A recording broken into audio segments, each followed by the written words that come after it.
నమస్తే, welcome to our voice. నేను journalist నవత.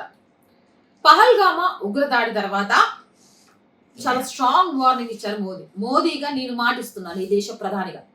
ఎవరైతే ఈ ఉగ్రదాడికి పాల్పడ్డారో వాళ్లకు వేయబోయే శిక్ష ఎవ్వరు ఊహించలేనిది. ఇంకొకడు ఎప్పుడైనా భారతదేశం మీద ఉగ్రదాడి చేయాలి అంటే భయపడే విధంగా ఉంటుంది అని. ఈ నేపథ్యంలో ఒకప్పటి పాక్ జట్టులో ఏకైక హిందూగా ఉన్న క్రికెటర్ అయిన దనీష్ కనేరియా స్పందించారు.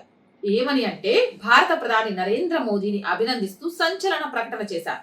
గాజాలో మాదిరిగానే ఇక్కడ కూడా ఉగ్రవాద ముగింపుకు ఇది నాంది అని ఆశిస్తున్నట్లు ట్వీట్ చేశారు. అంటే గాజాలో ఉగ్రవాదాన్ని ఎలాగైతే రూపుమాపడానికి ప్రయత్నం చేశారో అలాగే పాకిస్తాన్ లో ఉగ్రవాదం అనేది రూపుమాపడానికి ఇప్పుడు ప్రధాని నరేంద్ర మోదీ ఇచ్చిన వార్నింగ్ కరెక్ట్ టైం అనుకుంటున్నాను.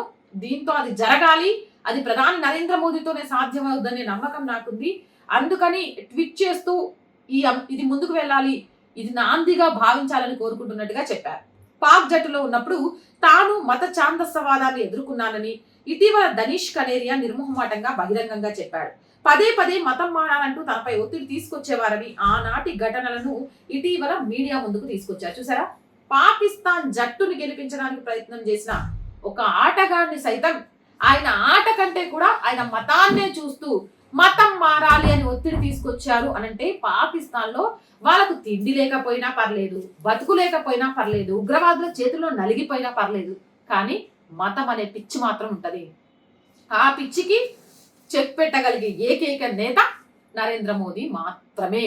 ఇది ఎవరి అభిప్రాయం కాదు, అక్కడ ఆటగాడిగా ఉంటున్న ఒక ప్లేయర్, మాజీ ప్లేయర్ అభిప్రాయం. మరి మీ అభిప్రాయం ఏంటి? కామెంట్ సెక్షన్ లో పెట్టేసేయండి.